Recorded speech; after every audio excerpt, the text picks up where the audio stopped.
a graha, which means a grabber, literally. I don't think shark is the best translation. I don't think Shankara would have seen much of sharks, but he would seen a lot of crocodiles. So a crocodile is there in the water. Can't see it, it looks like a log. You go to cross the river and come on. There you go. That's what happens.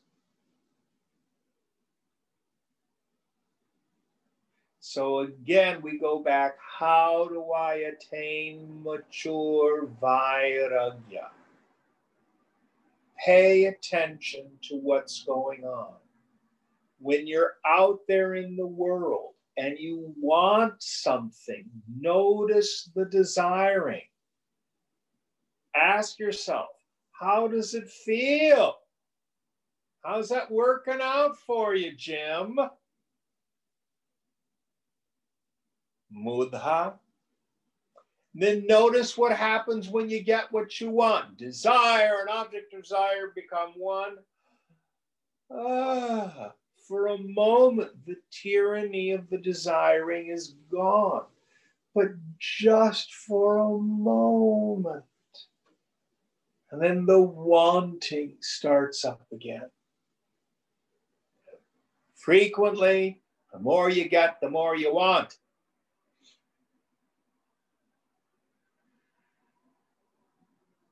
Go down that path.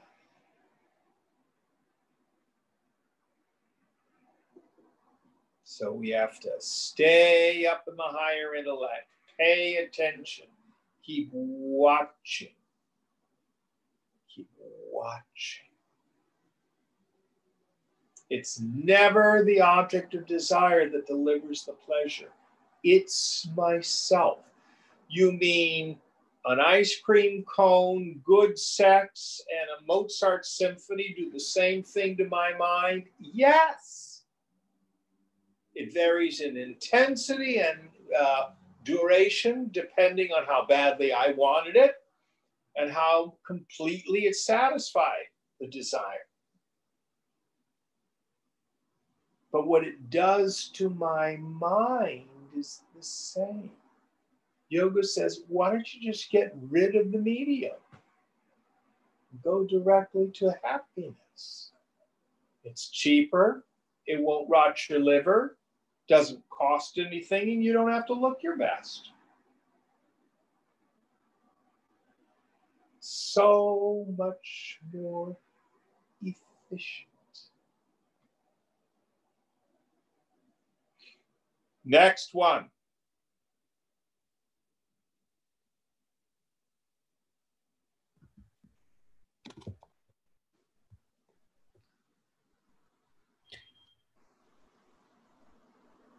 Vishayakhyagraho yena suviraktyasinahatah sagachati bhavambhodehe param prityuha varjitah. He who has destroyed the shark called sense objects with the sword of mature dispassion crosses the ocean of samsara unobstructed.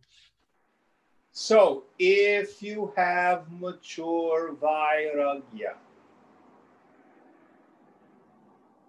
it's easy to cross over.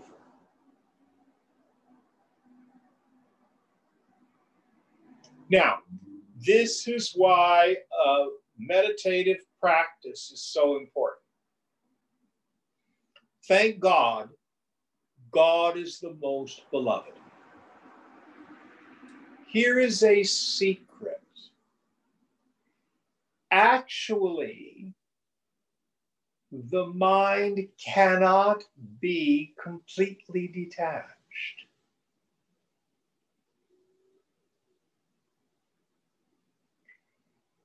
What needs to happen is the mind needs to be attached to the self, yoked to the self. That's called yoga.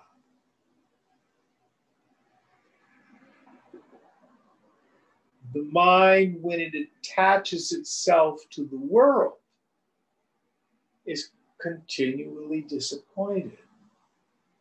When it's yoked to the self,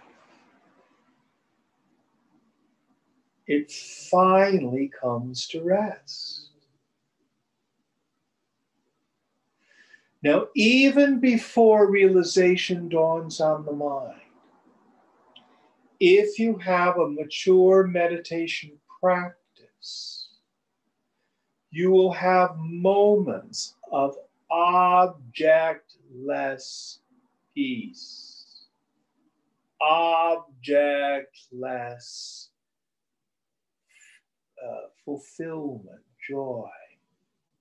No object is causing it. It's myself.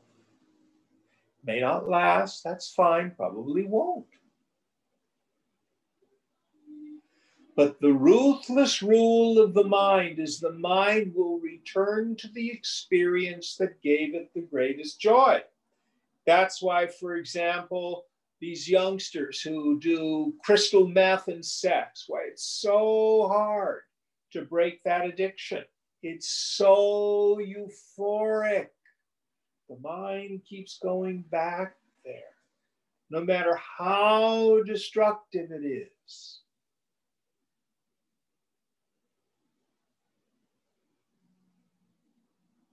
Thank God, God is the most beloved. Because as you begin to cultivate a practice, you'll find that it's so clean, it's so pure, it's so blissful, it's vast, luminous.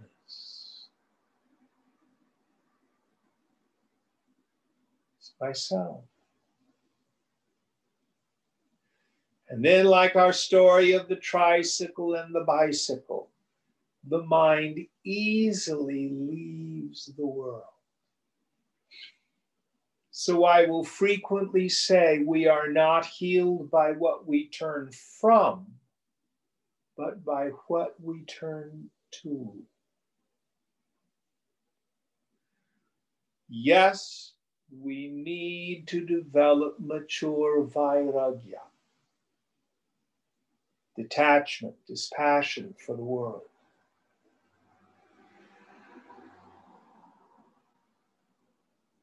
How do the Hebrew scriptures put that? And Jesus quotes them. What is the first and greatest commandment? Thou shalt love the Lord thy God with all thy heart and soul and mind and strength.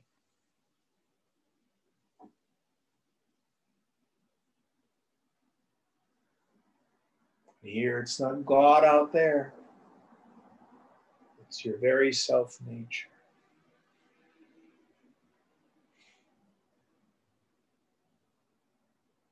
This is the great secret, easy way to develop mature vairagya. Again, if you have apparent dispassion done out of willpower or an attempt to look good to your neighbors, you're going to find yourself boomeranging.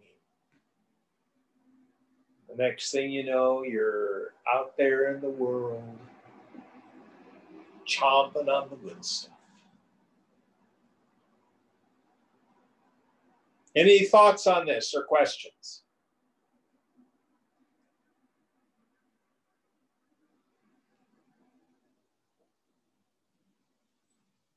Next one.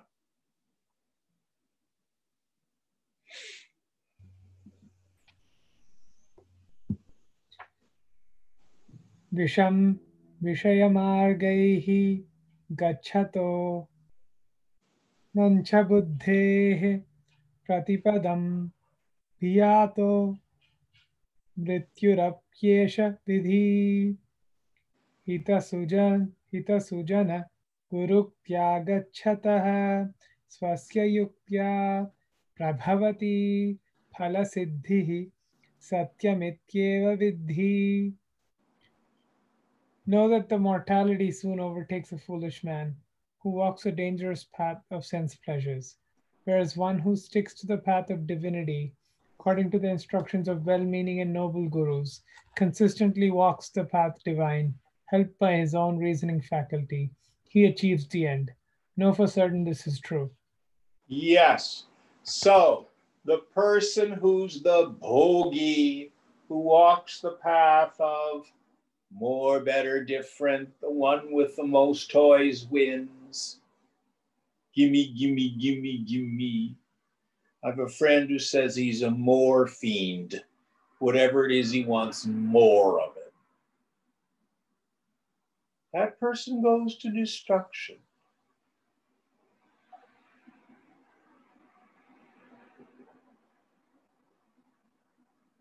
Wants more and more, then when they don't get what they want, they're angry, and they start getting mean and they hurt people.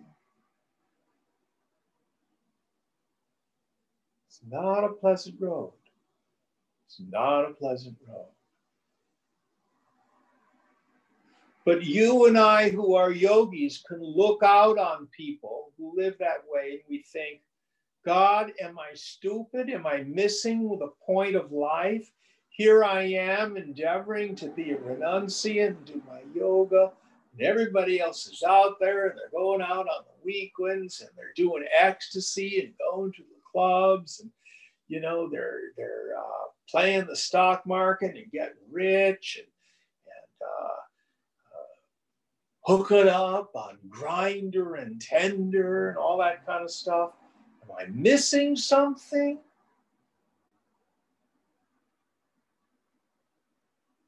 And those thoughts occur to all of us along the way.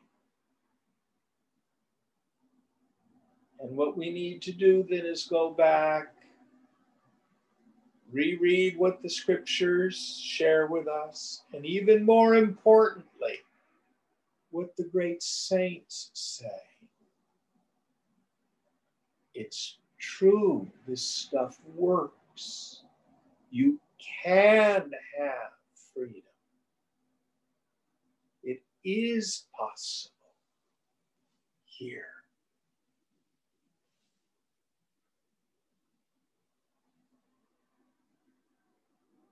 Next one.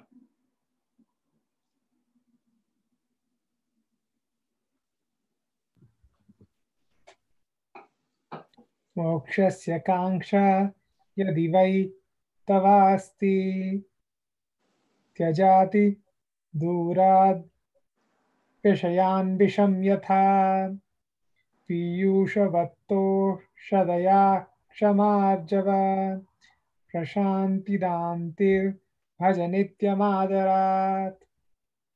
If you have indeed a craving for liberation, avoid sense objects from a distance, just as you would avoid things known to be poisonous, and with respectful reverence, daily cultivate the nectarine virtues, contentment, forgiveness, straightforwardness, calmness, and self-control. There's a slogan that if you hang out in a barber shop, you're eventually going to get a haircut.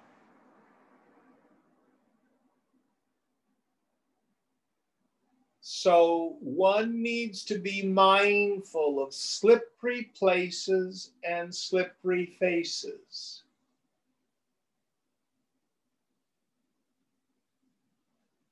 The yogi needs to realize that she or he is perfectly free to go anywhere, if you have a valid reason.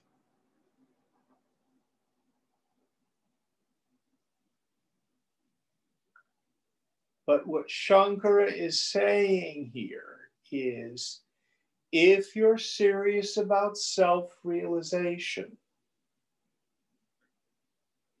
your life may need to change.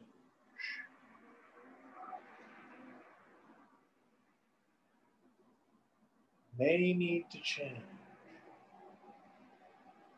Only you can decide if you've got a way of life or you've got a foot in the world of the bogey, enjoyment, getting high, hooking up.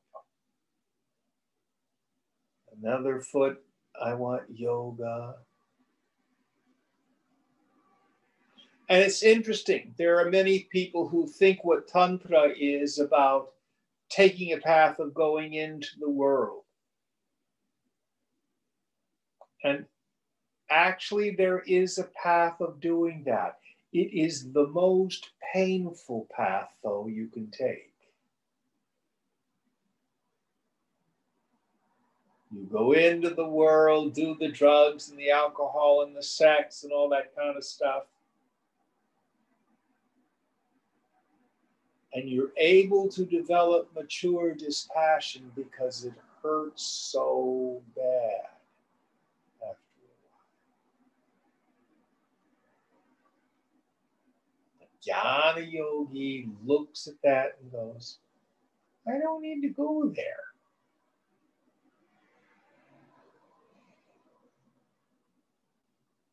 I don't need to go there. Jim, can I ask you a question? Please. If yoga is about recognizing the self while still holding down the fort in your everyday job and family and life, etc., then how does it matter whether you're doing ecstasy or raising children, as long as you're detached from the outcome and your happiness doesn't depend on it? You could be doing any of those things, right? You get to figure out whether you have real equanimity of mind. So, for example, I'll talk with someone and they say, yes, I go ahead and I have 2 or 3 glasses of wine every night, but I can put it down anytime I want. I'm not attached to it. And then what I usually say is, well, let's see. Let's go for a month without having any wine. And for most people like that, if they are lucky to make it 2 or 3 days, I'm surprised. And then the mind comes in, well, actually, I really did want to have a glass of wine. I chose it. So only you get to internally determine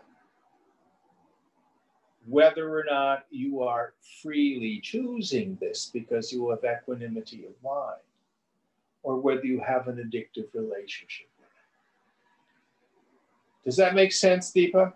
Yeah.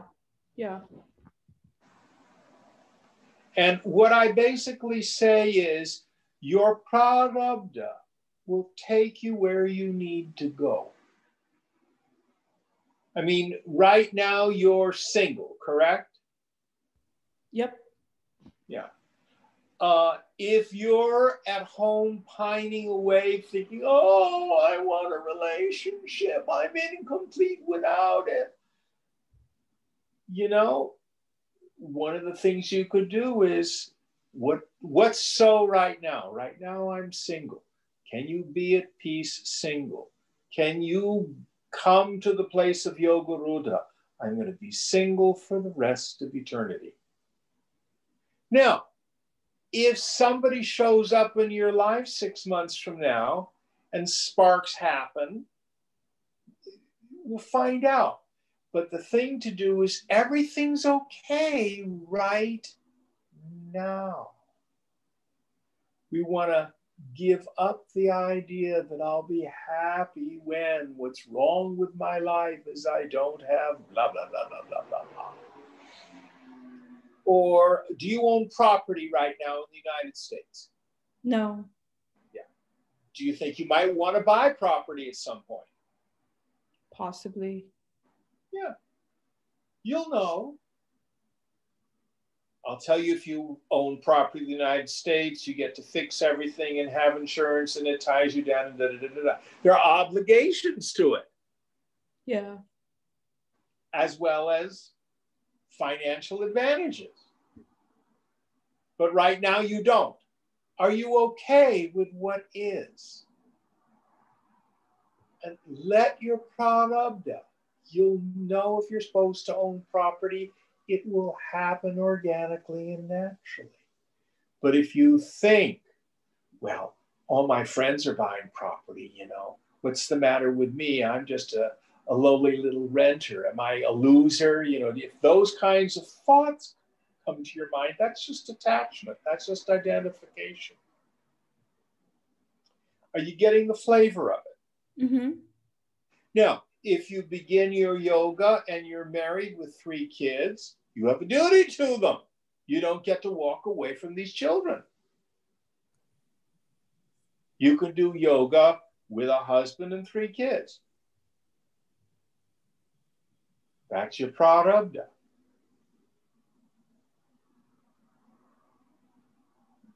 So the idea is that there's nothing particularly special about stuff. You want to attain a sattvic mind. Now, sattva comes from eating purely, behaving in a virtuous way, having good character. And that you can do in any station of life. You know, if you lie, cheat, and steal, you will not have a sattvic mind, whether you're in the monastery or you're a householder. If you're getting loaded every night, it's going to get in the way of your yoga, whether you're married with a husband or you're in the convent and you're drinking beer, watching television. You know, it's I don't know if that helps a little bit. Yeah, I think what you're trying to say is it doesn't matter what you do, but it's how you do it. And the intention. Mm-hmm. And the idea is we want to move from tamas through rajas to sattva. And what the externals are like are independent of having a sattvic mind. So if you're a mother with 5 kids, can you be patient, kind, enduring, like Hemaleka in the Tripura Rahasya, detached, raising your kids?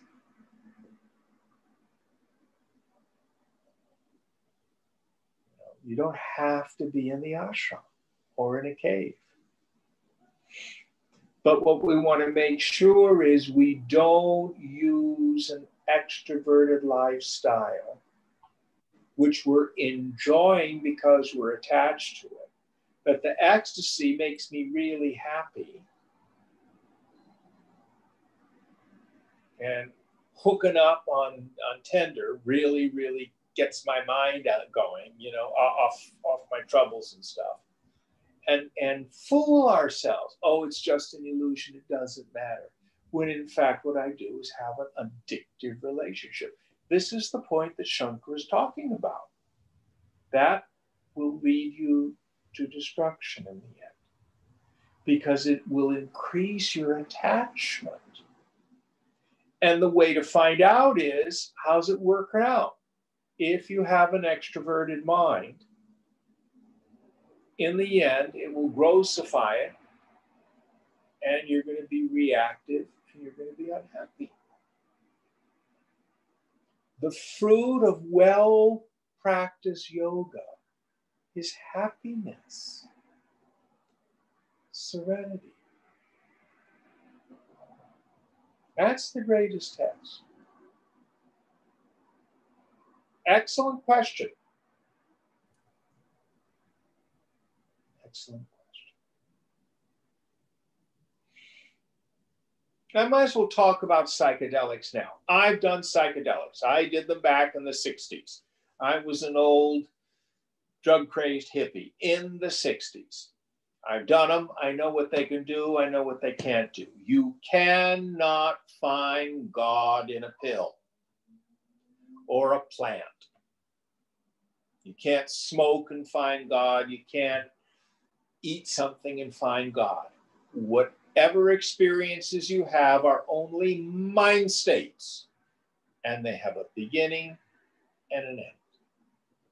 I love what Ram Dass said. He quit doing LSD, quit doing acid, because he got tired of getting up to the gates of heaven and being thrown back to earth over and over and over again. Because it doesn't deal with the fundamental problem is, which is vasana. Meaning we have to deal with my fundamental attachments to the world. So it is my opinion, psychedelics will serve one purpose only. They will show you that your concretized way of seeing the world. If you think this reality that you get is the only thing that's real, a psychedelic will show you a different mind state and therefore a different world. You can see that, oh, the world I was in isn't real. It's not the only one. The great illusion of a psychedelic is that it then makes you think what you saw on the trip is real. And yoga says both are illusions. It's a double samsara. My view of this world is samsara. It's an illusion about what's real. You take the psychedelic. I can remember sitting on the toilet and watching the toilet paper breathe. All life is in the toilet paper. That's an illusion about this world, which is an illusion about reality. That's my opinion. Swamiji would agree with me. He would say very similar things. All right, enough of that. Next verse.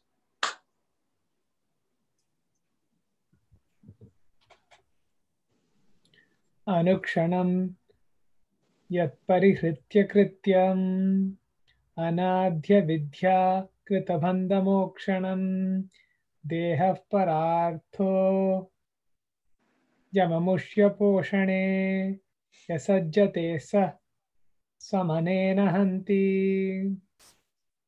This body is essentially an instrument for realizing the Paramatman. He who does not constantly use it for liberating himself from the bondage born of beginningless ignorance, but struggles to nourish it, is destroying himself. Yes. So what is this body? It's a vehicle. It's an instrument for the fulfillment of our desires. If we use it to get fed and fondled and fornicated, we're essentially wasting this incarnation. Now, there are people who think they can find freedom through the pampering of the body. Now, I'm not saying that there's not great value in, say, deep tissue massage work or doing asanas or exercise, things like that. You want to keep your body essentially healthy. It's like a car. You want to keep it healthy. Rotate the tires, change the oil, get the engine tuned and timed on a regular basis. Take care of the body. But it's a vehicle. It's a vehicle for the realization of yourself. But if you think you're going to find God by doing pink tantra workshops with aromatherapy and music and stuff like that, and all these various new agey things that are going on, knock yourself out. But those are at best psychological processes, and they will not lead you to the self. They will not. And if you think about it, it's very clear why. Because the body is inherently finite.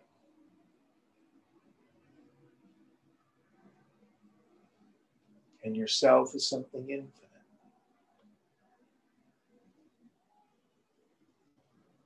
We have to leave the world of the finite to find the world of the infinite. Next one.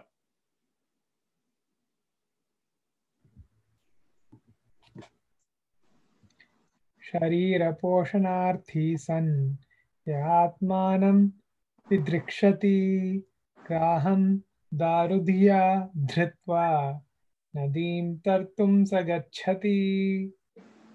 Whoever seeks to rediscover the self by devoting himself to the care of the body is like one who proceeds to cross a river, holding on to a shark which one has mistaken for a log of wood. Yes. So again, he says shark. I think actually a better translation is crocodile. We think that we find some kind of freedom through the body itself. Oh, I'm going to study the Kama Sutra. Going down that road of body glorification, body indulgence. It's a dead end. It's a dead end. Guess how I know this?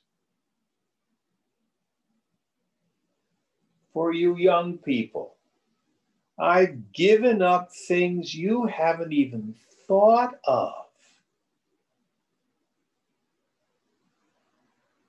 I have been a pig. I tell people I'm still a pig. The world just got much too small, so I left it behind.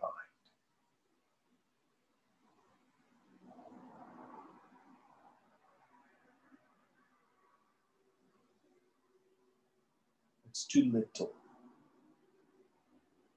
Much too little.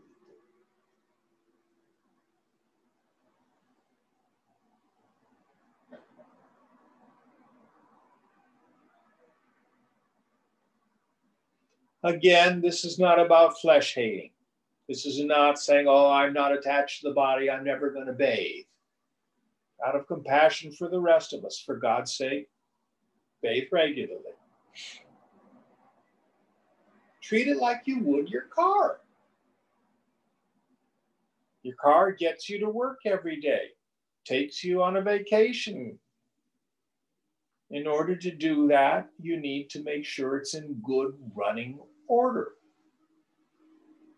That's all you need to do.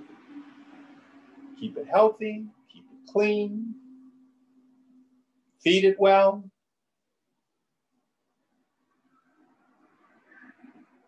But that's very different than going down the path of indulgence. It's a dead end path. And unfortunately, in our 21st century, you can put the word spiritual in front of anything and somehow rationalize or justify it.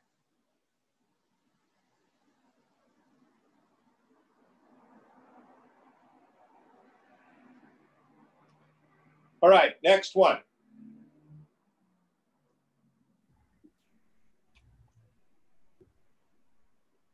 Moha eva mahamrityuho mumuksho vapuradishu moho vinirjito yena samukti padamarhati. For a student seeking liberation, infatuation with the body, etc., is a tragic death. He who has totally conquered this attachment deserves the state of liberation. Yes. So what he's saying here is that the bija vasana, the seed attachment, is to the body.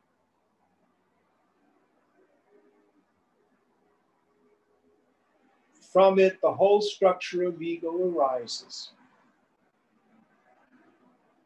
And it's the root,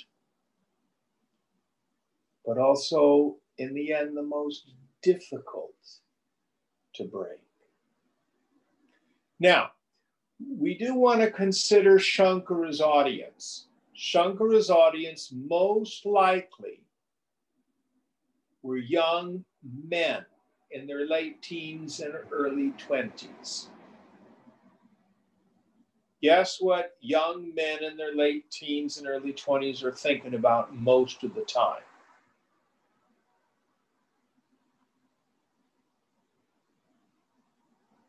It changes as we mature. We're not driven by the tyranny of hormones like we are when we're younger.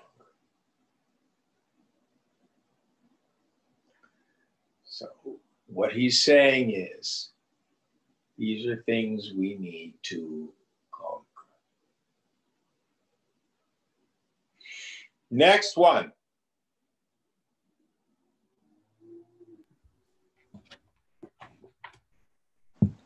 Moham jahi mahamrityum dehadara sutadishu yam jitva munayo yanti tad vishnov paramam padam.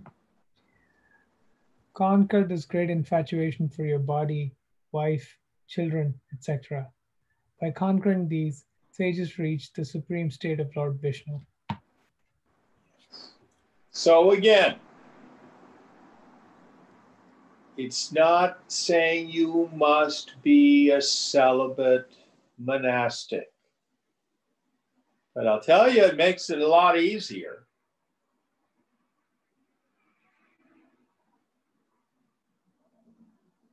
Pushing back on that idea, all of the rishis, the fellows who wrote the Vedas,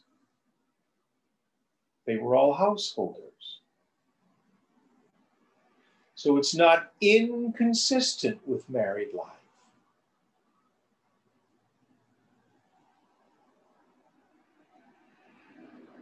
But we do need to break the bonds of attachment.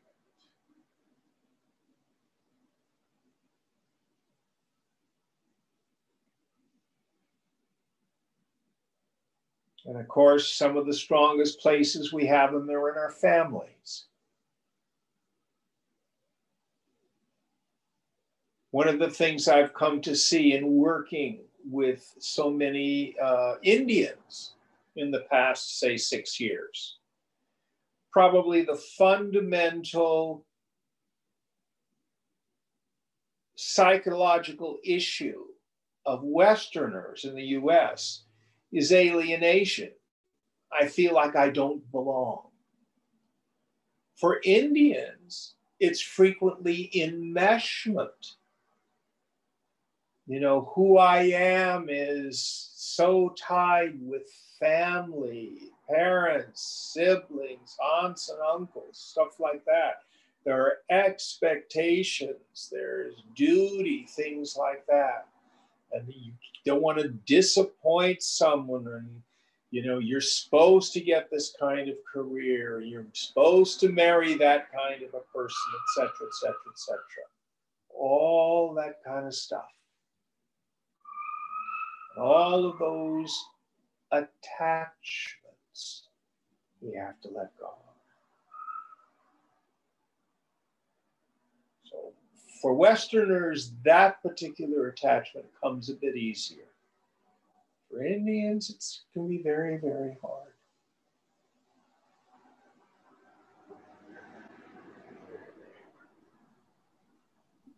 But then, Jim, when you do have family, that you really care for or worry about, how do you ration your love for them like that? Like, I mean, there's some form of rationing going on here, right? No, you should love your family. But what is love? Love is genuinely wishing the well-being of the other. It has nothing to do with getting something back. That's transactions. Worry is not love. So if you've got a relative who goes into the hospital, is worrying going to get them well? Is it? No, but sometimes worrying can galvanize the supporters into action. Well, then you've got a weird motivator from the standpoint of yoga. Mm. So if, for example, you have a sick relative, the first thing you want to ask yourself is there something I can do? Do they need food? Do they need someone to cook for them? Shall I pray for them? Prayer is powerful. But wringing hands and making phone calls and trading, dread and tears is not helpful. That just makes us feel good. Notice I didn't say love is genuinely going to pieces at the misfortune of the people we love. That's not love. Love is genuinely wishing the well-being of the other. Doing what we can.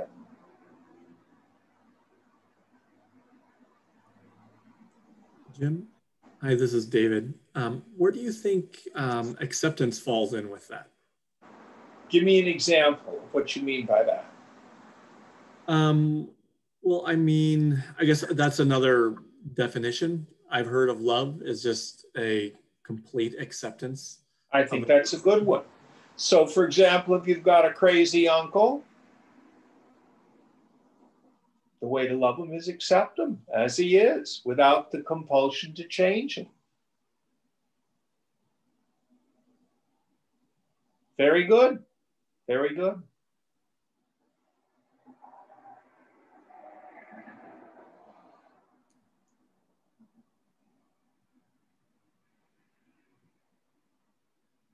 I'm thinking of a couple that's in our Sangha, and the husband started to get deeply involved in the Vedanta, was doing really, really well. And his wife's family got quite upset because they were afraid he was going to leave her and go off to the Himalayas or something like that. And no, it hasn't happened. In fact, they're both yogis now. It's something very wonderful that they share.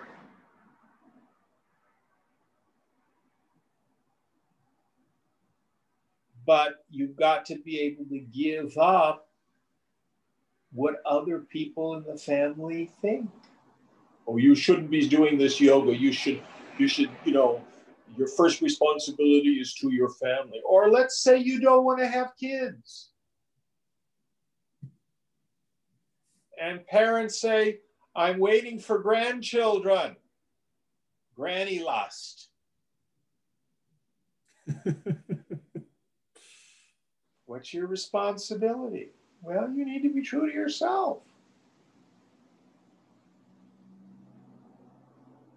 All these various entanglements.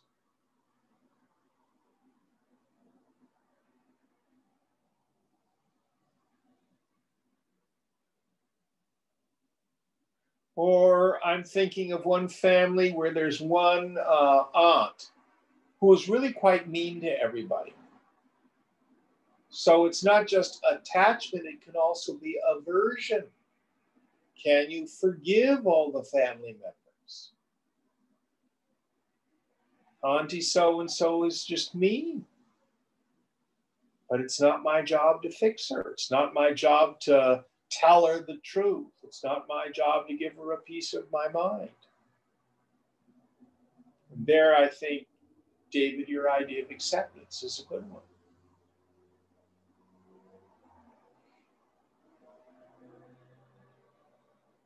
So in the Chinmaya mission, if someone wanted to become a brahmachari and go to Mumbai and take the brahmachari training course, first of all, Swamiji used to say he would prefer it if you had a college education. So you had some sense of the world. But then he would ask, do you have student debt? If you had student debt, you couldn't take the brahmachari training course until you paid it all off. Then he would ask, who is there to take care of your parents in their old age? If you were a single child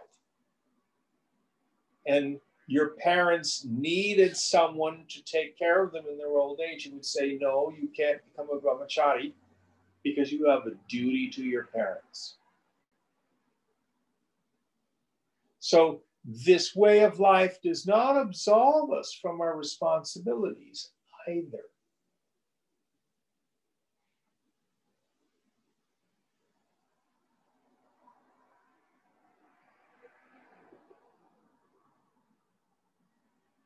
All right, any other questions?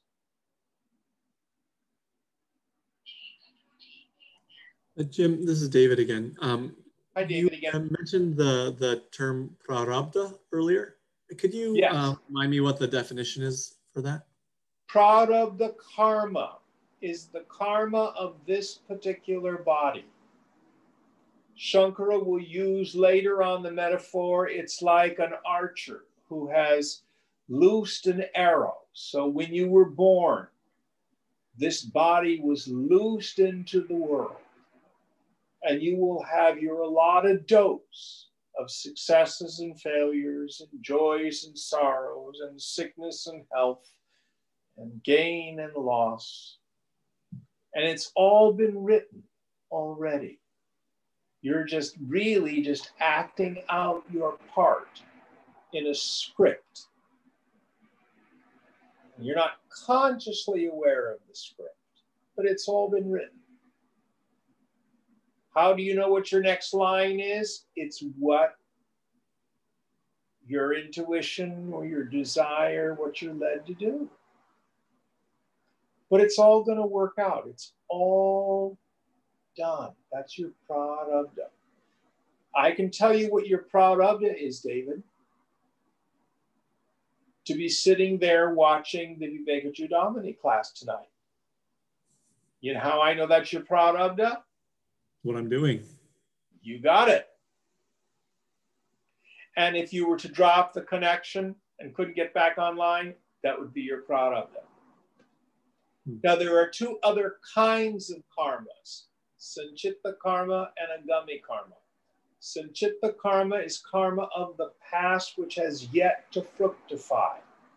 So, for example, if 2 lifetimes ago, you decided you wanted to be a tugboat captain. Well, sorry, it isn't going to happen this lifetime, you see. So these stronger vasanas, which were to have the life you're leading now, they fructified, they blossomed. So that's in abeyance.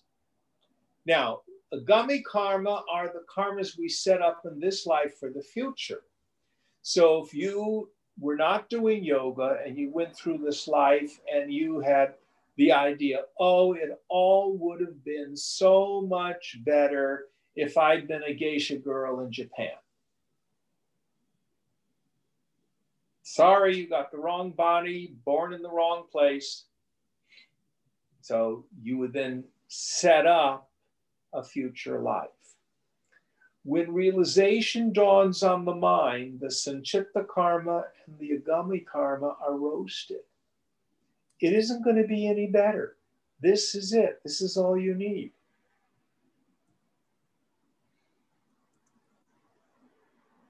And what do we do about the prarabdha? Well, you identify as the self. Let the body go through its journey in this life, getting its allotment, joys and sorrows, gain and losses, victories and defeats. Does that make sense? It does. Do you sometimes use the English word proclivities for prarabdha, or is that something else? Proclivities I will use for our inherent latent proclivities. That's one of the ways I translate vasana. But it translates as our prarabdha. Translates as our karma. Okay. So for example, are you working now? I'm not, no. That's your prarabdha. Did you used to work? I did. That was your prarabdha. Do you think you'll work again? I do. You either will or you won't. Prarabdha. You know, who knows? Right. But it's all going to be okay. That's the point. It's all going to be okay.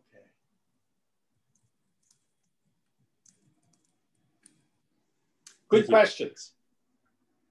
We will address these issues around prarabdha karma at the very end of the book. It comes back. All right, I think that's enough of questions. If you have others, write them down and save them for next week. What verse was that? I don't know. What verse was it, Deepa? 86. We're going to do 86, or we've completed 86? I think we completed 86. All right. Let's sit.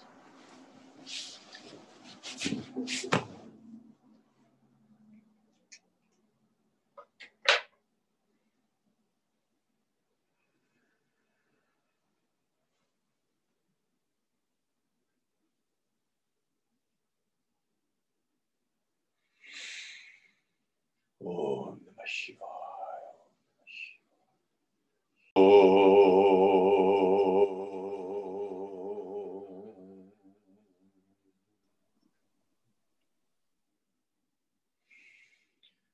Purnamada Purnamidam Purnat Purnamudachyate Purnasya Purnamadhaya Purnameva Vashishyate. Om Shanti Shanti Shanti. Hari Om Sri Guru Bhyo Namaha. Hari Om. Om Tat Sat. Thank you all. Thank you, Jim. Have a good night. Thank you, Jim. Thank you.